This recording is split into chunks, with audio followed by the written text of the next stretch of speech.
As a result of invasion, colonisation, an early rising in 1641, followed by the arrival of Cromwell in 1649, who completed the process of the English conquest of Ireland, followed by a famine, years of enforced emigration and evictions.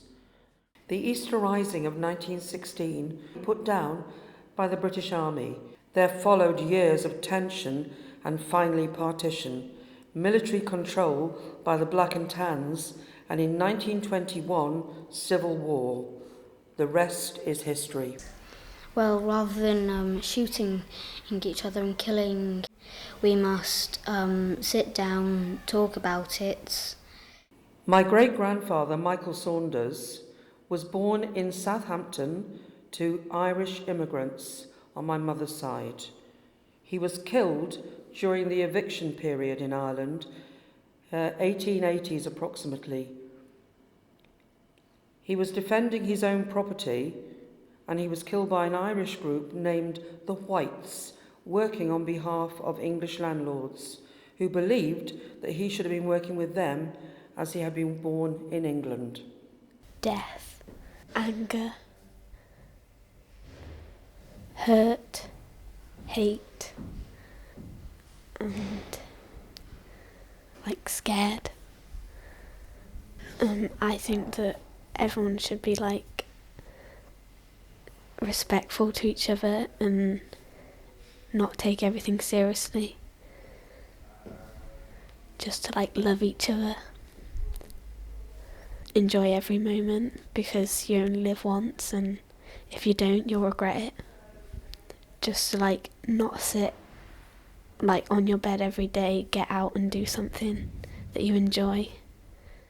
Well, the Easter Rising, as far as my mother was concerned, and the build-up to it, she lived in Ireland, obviously as a child as she was born there.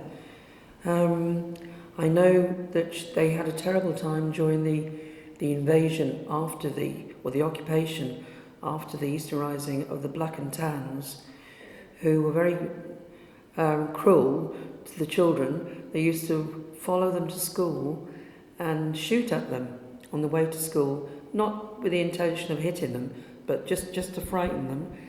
And so they were showing anger, and to the enemies children. And then in the evening, they'd knock on the front door, apparently, and ask to be let in. And they'd put the kids on their knees and give them sweets and things because they said they missed their own families. So you've got these two different sides. It's really strange. When she finally came to England, because there was no work in Ireland, she came to England to work. During the First World War, she was actually arrested once and interned in a cell for one night because she'd been speaking Gaelic, Irish Gaelic, to a friend, I would imagine, and the police or somebody had heard her, and I think they thought it was German, and she was arrested as a suspicious alien. I didn't find out about this until about 2 years ago, about my grandfather joining the Royal Navy. I had no idea. My mother had told me it was a postman's uniform he was wearing in a photograph we've got, and I had no idea that he had two brothers who fought in. One was killed in Passchendaele, and one was killed on the Somme. I did not know about this until 2 years ago. In the Second World War, my father joined the British Army. He never, ever returned to Ireland, and I never really understood that.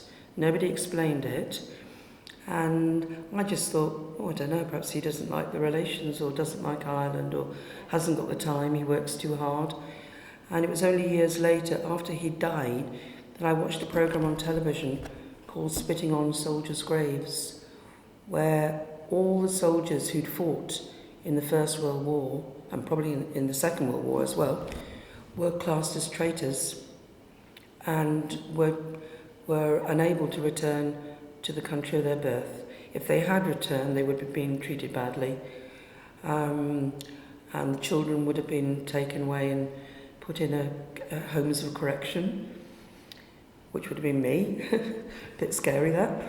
And I never knew that. Dad never ever talked about it, never spoke about it.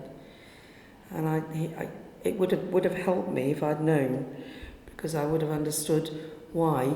I was offered a job with the Cork National Ballet Company after my mother had died, and I wanted him to come with me back, and he wouldn't. He wouldn't leave and go back to Ireland, and I was ever so cross with him. And had he explained to me, I would have understood, but he obviously felt very embarrassed and very guilty as a soldier, to be called a traitor. Man's inhumanity to man. Well, the words that come into my mind, religion, because that's a lot, causes it a lot. Memories, anger, pain, sorrow. Hearing the bombs dropping on London, really, because I was a child, knowing it was something awful, but not realising till later on, as I grew a little bit older, what it meant to people in that situation. I can't really say, because I think I was too young to understand what war was about, really. I knew it wasn't good. And you don't think as a child, when your dad's gone in the army, that something might happen. You don't look at it like that. I hate it. I really hate it. I wish there was more peace with people. Should be more understanding of each other and the needs of other people. I find that difficult because I don't know much about young people these days. I suppose I would probably say try and think for them in some ways how life can be better, or yes, better for them if necessary. Understanding between people and patience and generally being helpful. I think that it really shouldn't happen, because we need kindness and respect in this world, and war is kind of the opposite of them. We need to keep this world prepared for what could happen in the future. So really, we shouldn't be having war, we should be having peace. If every country had a war, the world might end, and the environment wouldn't be very good for children. So yeah, and then new lives won't be created. So if more people die, that's less people added to the world. So I think we have to keep everybody safe and kept away from the war. So I think if there's any wars going on at the moment, they should end it in a friendly and a kind way. They could set an agreement of what, if they're having an argument of what space they want, they could split it between one half of the country and the other. To live for today, you never know what will happen tomorrow. Something could happen tomorrow, like a war or something. So you have to keep time pressure, because time is precious. You have to make the most of the day. You have to keep the world like your family, because everyone around you is your family. I was 13 when the war started, and I was 19 I think when it finished. And so I was at school during the Battle of Britain time, Dunkirk and the Battle of Britain. I had a teacher who was very influential in my thinking about the war, because he later went into the forces, but he was very keen, and he got us to keep a diary. So every morning when we had assembly,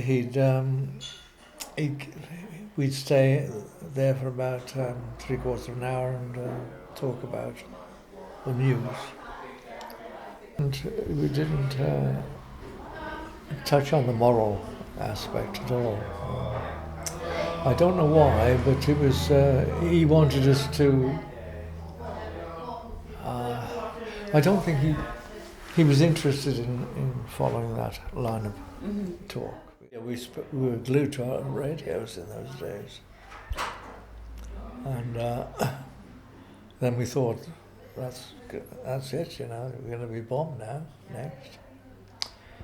But it didn't happen. It was a phony war, wasn't it, until the next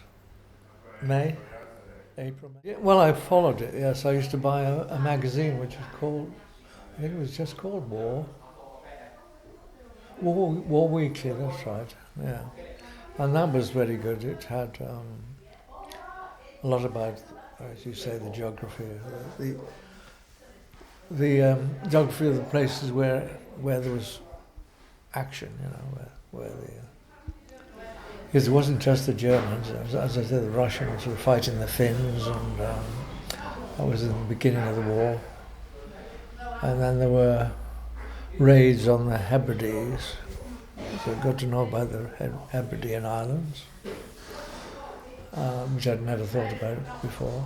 We were on the flight path to Liverpool, and particularly in 1941, I think it was, spring 1941, we had what they called air raids every night for 10 days when there was a full moon, and you could see the bombers going over.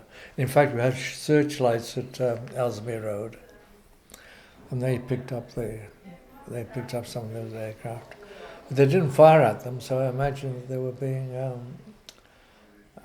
targeted for they were lighting the aircraft up so the night fighters could see them. So that would be from about 6 o'clock in the evening until about 10 o'clock. In fact, one day, my mother was in hospital actually at the time, having one of my brothers. My auntie was looking after us, and she said to me, would I collect my younger brother? And so we went down the Cop, I remember, and there were air raid wardens at the bottom of the Cop directing people into the shelters. So we came back up the Cop pretty quickly, away from the wardens, because we didn't want to spend 2 or 3 hours in the shelters.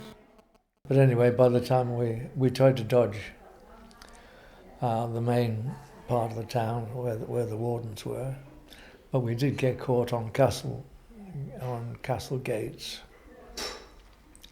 and we got ushered into a shelter under the castle, and you can still see the brickwork now, with the arch where you went in.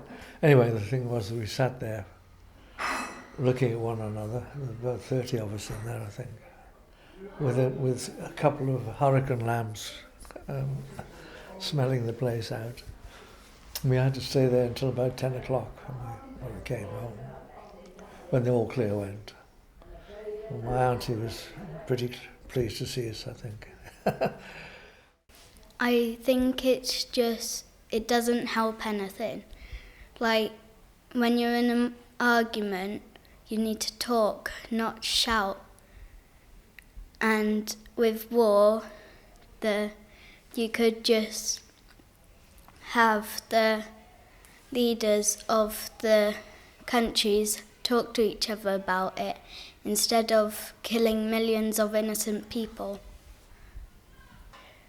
Live for today, you never know what tomorrow will bring. Don't take everything for granted, because it might be gone tomorrow. Everything might be gone. Oh, the troops, yes. they were all bedraggled. You know, there were some had got hardly any of them had got proper uniform. I suppose they'd been in some of them had been in the water, but getting out to the boats, I mean. But they were all very cheerful and very shouting their heads off, you know. They were very happy, obviously, to be away from it. Because I think they thought they were going either to be killed or taken prisoner, I suppose. So we used to climb onto this gate and shout to get the attention of the troops on the train. And they'd throw us souvenirs, very often sweets and stuff, and coins and little bits of memorabilia, like I remember swastikas, metal swastikas. That we need to stop war now and start peace. Horrible.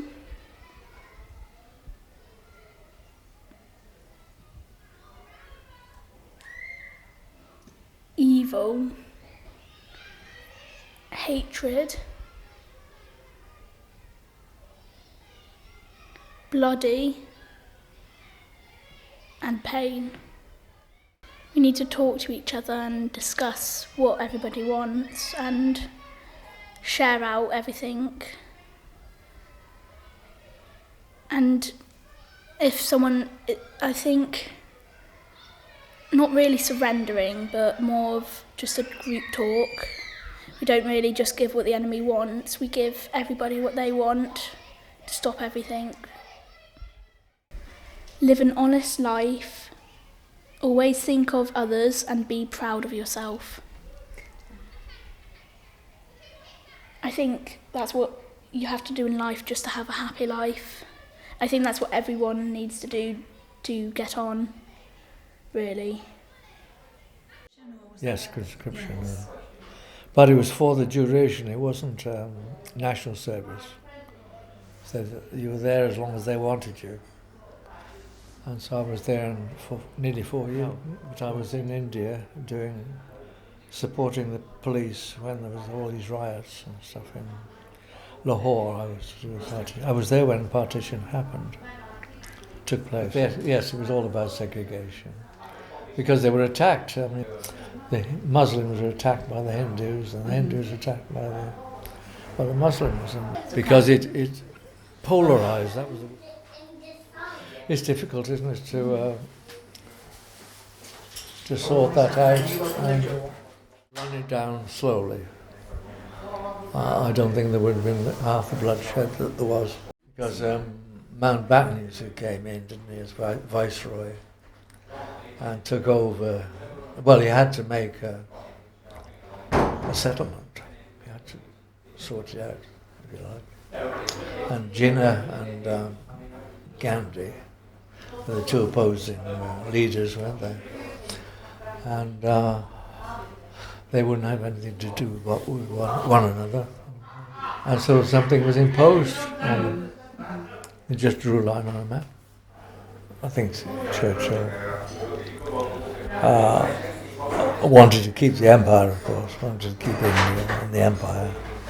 And that attitude to other races, which I'm against, personally. I'd just say this, that I think that people of the present generation, and perhaps the previous generation as well, I feel, as the member of a group at a certain time, totally different. So I probably think differently. People who haven't been through those experiences. Well, I think it's quite disappointing, but of course people don't always get on. Like, there's millions of people in the world, not everybody's going to agree on everything. So wars do happen, but they're not very good things, I don't think. Friendship, love, kindness, getting on with people, kind of agree with people more and understand different people's point of view. Treat others the way you'd like to be treated and be kind to people. Yes, equality is a great thing, and also that each country should be free to govern themselves, and not have interference. I mean, there's been interference, isn't there, in Ukraine, for instance, recently, and various other parts of the world. Religion is used as an excuse, isn't it, a lot of it, don't you? Fundamentalism, I think, don't you? I can't think of any solutions, no. But, of course, the media make a big difference to how we look at anything that's happening elsewhere in the world, don't we? I mean, it is biased in many ways, I suppose. Yes, quite. Not following the herd, not following the, yeah. Destructive, pointless, incoherent, to get where they want to be. TV in the newspapers and things like that. It makes me angry that we act the way we do. That it's just when there is a war going on, it's all about the people that are fighting, but at the same time they forget about the people that are in that country suffering, and how many innocent people die just over a stupid decision or somebody's selfish choices to get where they want to be. Well, for all the races to be equal. Yes, equality is a great thing, and also that each country should be free to govern themselves, and not have interference. I mean, there's been interference, isn't there, in Ukraine, for instance, recently, and various other parts of the world. I feel like you need to be a bit selfless, kind. You need to respect each other. I think it's sort of like brave decisions every now and then to stand up for each other and what's right. And I think you need to have like a positive outlook on things. I think it was something like take time to enjoy the sound of nature.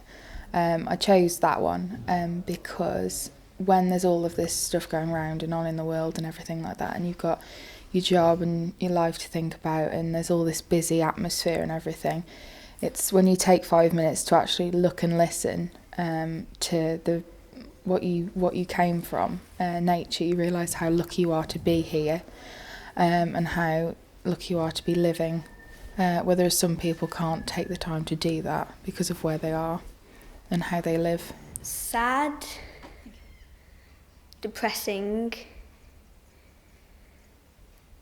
kind of makes me feel a bit angry. Friendship, tolerance, be kind to each other. By, like, if someone says, like, fall over, you would help them and be kind, and yeah.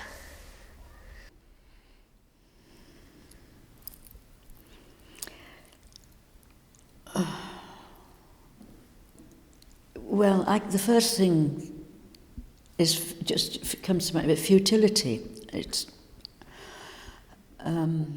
we seem to end each war with another war, if not only those 20-odd years between the wars we know of personally.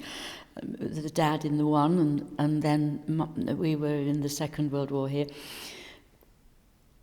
And in between, they'd promised a land fit for heroes to live in, and all he did for years was to look for a job, walking between Lancashire and Yorkshire over the Pennines.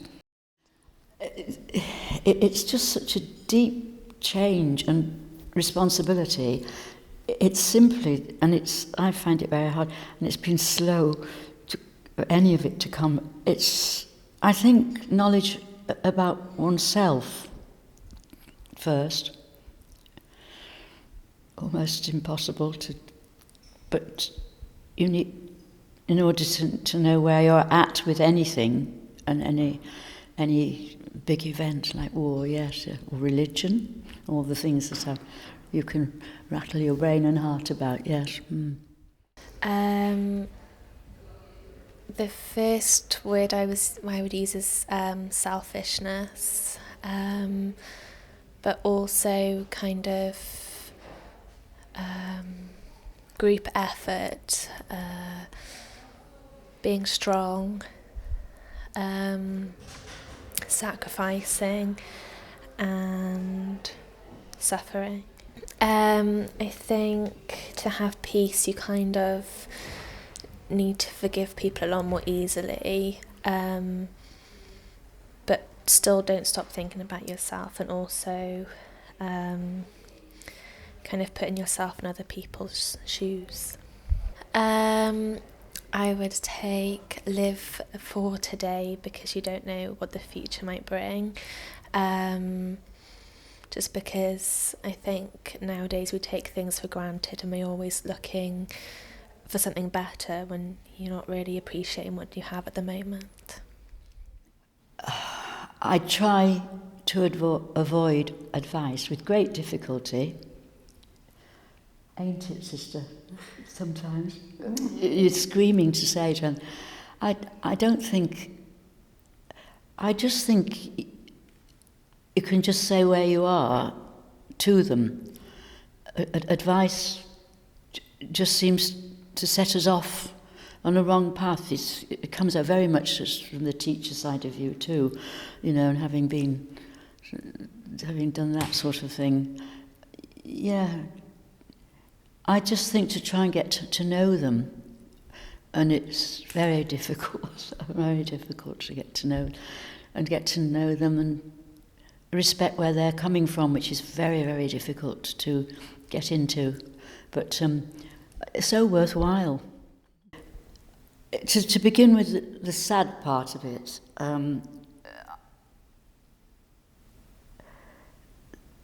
the sadness, the partings of young and old, the partings and for many the losings of their loved ones. What more can you say? War is a terrible thing. Peace is a nicer thing. If you want war, you get war. But in some cases, if I just jumped out of bed and said, I want war, it wouldn't just come. It sort of means if you have like a granddad or grandma who, well, ladies weren't really in the war, they were like doing all the bullets and stuff. But if you have a grandpa, ask your grandpa, what was it, even if they weren't in the war, you could ask them, what was it like during the war as a child or even a baby, as my granddad was. He was born in Wales in the, what's it called, Bangor, and his little story.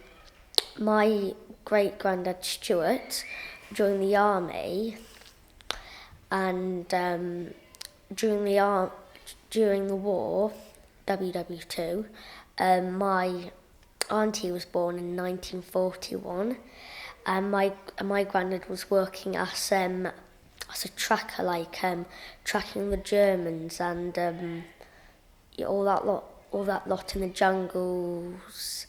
And he died in the 1980s of cancer. Well, peace is an easy thing and a hard thing. Well, if you watch a Disney movie, it's pretty easy. Well, at least in the old ones it was. Well, usually if you fall out with a friend, in this era, it's usually about video gaming and stuff. So I fell out with my friend a couple of times, but maybe even a few times. But the thing is that it takes a while for you to clean up and clean up your mess. And usually, say in about 2 days, you're yeah, you're BFFs again. Best friends forever. So my thoughts about war. It's a great waste because at the end of the day everyone's got to come together and talk about all their differences and sort everything out.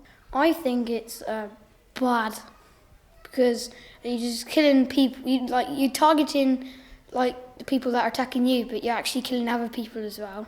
Like, I don't know, people that are just in their houses, and like you might drop a bomb and it might blow up their house as well. So it's not very good, I don't think. Peace.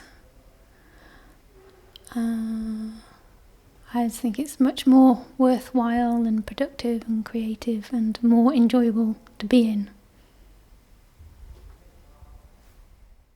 Forgiveness, regret,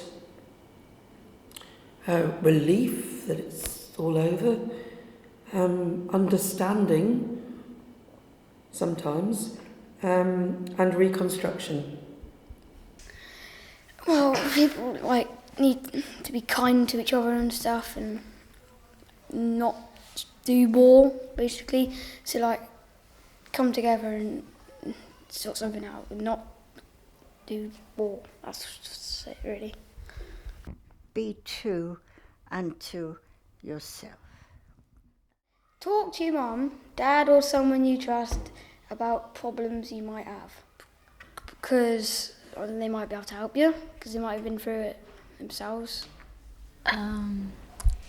It's inhuman, it's violent,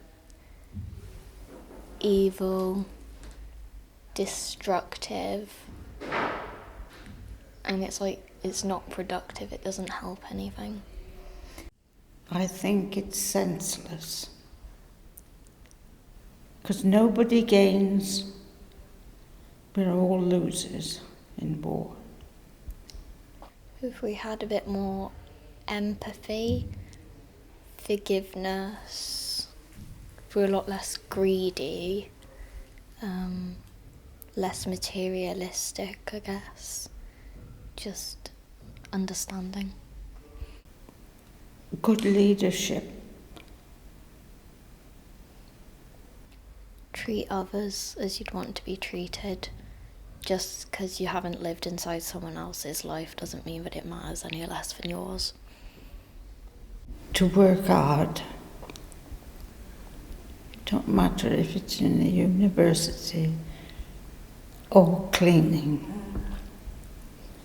As long as they work hard. Take your time, because you can spend your whole life worrying about what you're going to do, like where are you going to go to college and what are you going to do, when are you going to go to uni, when are you going to get a job, that kind of stuff. But then you'll just waste your life worrying about the future, and you might as well take every day as it comes and be happy about it. Land girls were very friendly and hard-working. Well, they were young and they were very gay, friendly, worked hard, took everything in their stride, and got on with the hard work.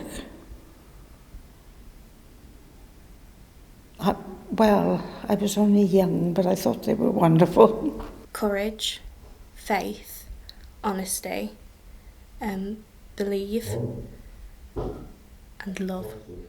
I'd say good advice is in you need to be able to talk to people and be able to sit around a table and talk things out without involving lives and just bringing such sadness to the world. I think it's shameful, terrible, and fearful. I feel like it's really bad, makes me angry, sad. I think it was really horrible. My granddad was he was training to be a pilot whilst the war was going on, and he earned his wings just as the war ended. We need love, tolerance, friendship, and mutual respect, and British values and stuff. Yeah, you need to be kind to each other and not be mean to each other. So you need to treat somebody how you'd like to be treated?